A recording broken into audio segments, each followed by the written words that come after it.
All right, the new UK budget for 2025 has just dropped. And trust me, this is a big one. It's a plan that's going to touch everything from your energy bills and your daily commute to how much tax you pay. So let's jump right in and break down what it really means for you. So, you hear all the headlines, all the political back and forth, right? But the real question, the one that matters, is what does all this mean for your wallet, for your family? Well, that's exactly what we're going to get to the bottom of right now. Okay, so the government has built this entire budget around three big promises.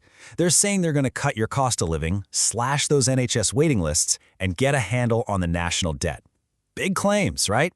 So let's dig into the actual numbers and see if the plan holds up. First up, we've got to talk about the UK's economic checkup. And this is super important because literally every single decision we're about to discuss, it's all based on this one official forecast of the country's financial health. If you get this part, everything else just clicks into place. So, the economic picture is, well, it's a bit of a mixed bag, to be honest. On the one hand, you've got some pretty good news. The growth forecast for 2025 is actually up, and real wages have finally started to increase. But, and this is a huge but, the long-term productivity forecast has been revised down. Now, that might sound a bit dry, but what it means is a massive £16 billion hole in the money the government was expecting to have. And that one problem is the reason behind a lot of the really tough choices we're about to go through. Okay, so you're probably hearing this word productivity thrown around a lot. What on earth is it? Well, think of it this way. It's basically how much stuff, how much value we produce for every single hour we work. It's the engine of the whole economy. When productivity is high, everything gets better. Living standards go up, but when it's low, the whole country feels that squeeze. And that's exactly why that downgrade in the forecast is such a massive deal. All right, so with that whole economic balancing act in mind, let's move on to the stuff that hits closest to home. Section 2, cutting your everyday costs. This is where the budget gets really personal, with things specifically designed to help you out with your household bills. First up, the big one, energy bills. The government is changing how some of the energy schemes are funded, and the bottom line for you is an average saving of about £150 on your bill starting next April. That's a headline grabber for sure. And if you're a commuter, listen up. For the first time in 30 years, 3 decades, regulated rail fares are being frozen for a full year. If you're on one of those really expensive routes, that could save you more than £300. That's a pretty big deal. And for all you drivers out there, that 5p cut in fuel duty isn't going away. They're extending it again all the way to August 2026. So a little bit of relief at the pump for a while longer. But wait, there's more. They're also freezing prescription charges in England for a year. The national living wage, that's going up to $12.71 an hour in a couple of years. And for pensioners, the state pension is getting a 4.8% boost because of that triple lock promise. It's all part of a plan to, help people hang on to more of their cash. Okay, let's shift gears now to what's often the trickiest part of any budget: taxes, wealth, and welfare. This is where we really get into the nitty-gritty of balancing the books. Who pays more, who pays less, and how we look after people who need support. And wow, right off the bat, there's a huge policy shift. We're looking at a direct quote from the budget document here, and it's a big one. The government is getting rid of the controversial two-child limit in universal credit. Their argument? It's the fastest, most effective way to fight child poverty. And just look at the number behind that decision. The government is saying this one move, just this one change, will lift 450,000 kids out of poverty. Now that is a huge and very expensive policy change.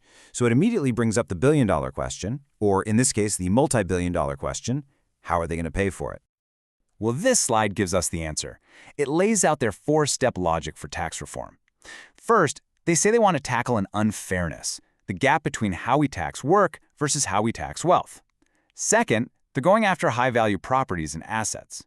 Third, they're reining in some tax breaks that they say mostly benefit higher earners. And finally, they're looking to modernize things, bringing taxes for stuff like electric cars and online services into the 21st century. And here's what that all looks like in the real world. You've got a brand new surcharge on homes worth over £2 million. There are higher tax rates coming for income you make from property, dividends, or savings. A big tax break for employee-owned companies is getting cut in half. And looking down the road, there's a new mileage-based charge coming for electric cars in 2028. You can really see the theme here, can't you? The tax burden is clearly shifting away from what you earn at work and more towards the assets you own. So all that money from the tax changes has to go somewhere, right? And that brings us neatly to our next section, the plan for our public services. The government is really pushing the idea that it's not just about how much money you throw at a problem, it's about how smartly you spend it. And their big headline claim here is that even with all the economic headwinds, they're keeping public investment at the highest sustained level it's been in 40 years. This is really the cornerstone of their argument that they're not just protecting, but actually strengthening our public services.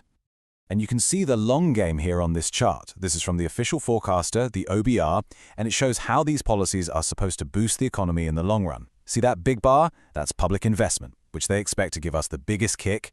Then you've got planning reform and trade deals giving smaller, but still important boosts. But you can't have all the spending without a major push for efficiency. So every government department is getting hit with a new savings target. The NHS specifically is being asked to get 2% more productive every year. The idea is that the billions saved will be plowed right back into healthcare, funding things like 250 new neighborhood health centers.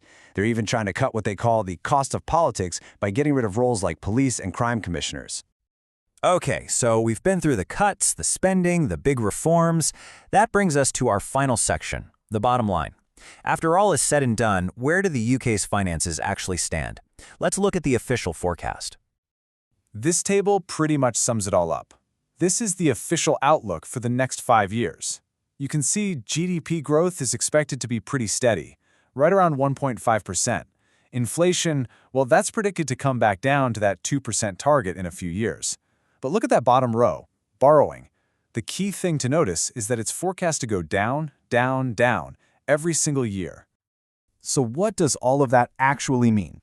It means that, according to these official numbers, the government is on course to meet its own rules for cutting debt and borrowing.